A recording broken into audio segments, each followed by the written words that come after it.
West Mesa Murders. Albuquerque, New Mexico, 2009. A stretch of desert. A police search for a missing woman, and beneath the sand, something far worse than anyone expected. The discovery.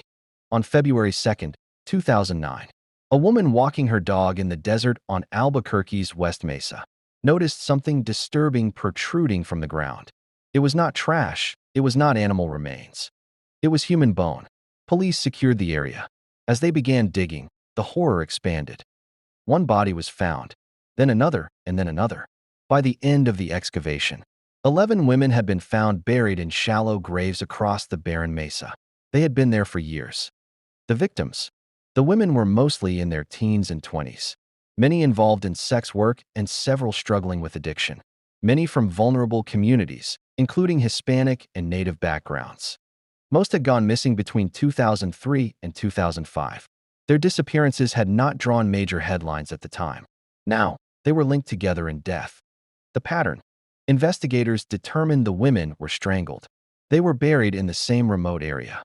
The graves were shallow but deliberate, and the killer likely knew the terrain well. The burial site was near a new housing development. Construction had likely disturbed the ground, bringing the remains closer to the surface. For years, the killer had hidden them in plain sight. Two suspects emerges. Attention soon focused on these men, Lorenzo Montoya and Joseph Blee. Joseph Blee became a person of interest because of several troubling overlaps, but he has never been charged in the case. Joseph Blee was later convicted in 2017 for the kidnapping, rape, and murder of a 9-year-old girl in Albuquerque in 1988. That conviction showed he was capable of extreme violence. He had lived in the Albuquerque area during the time the West Mesa victims disappeared. He had a long criminal background involving sexual offenses. Once he was arrested and DNA linked him to the 1988 cold case, investigators began reviewing whether he could be connected to other unsolved crimes, including West Mesa, but no charges followed. Lorenzo Montoya was a convicted sex offender living in Albuquerque. In December 2006, Montoya lured a 19-year-old woman, Sharika Hill, to his trailer in Albuquerque. Inside, he strangled and bound her body. Her boyfriend, Frederick Williams, had dropped her off and waited outside. After becoming suspicious, he went inside, saw what was happening, and shot Montoya. Williams claimed he acted in self-defense during a confrontation. When Montoya allegedly pulled a gun on him, Montoya died at the scene. Police found a strangled woman in his trailer after the shooting.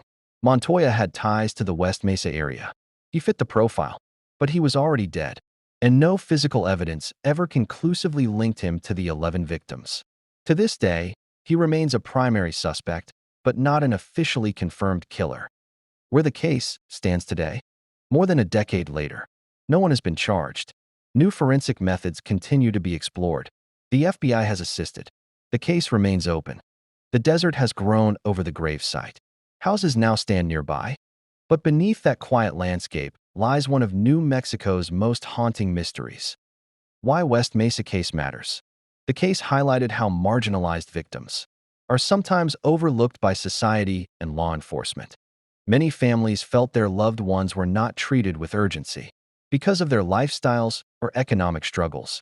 Despite years of investigation, the murders remain unsolved. The lack of answers turned the case into a symbol of unresolved grief for the families and fear for the community. For many people, the West Mesa case represents the invisible victims problem.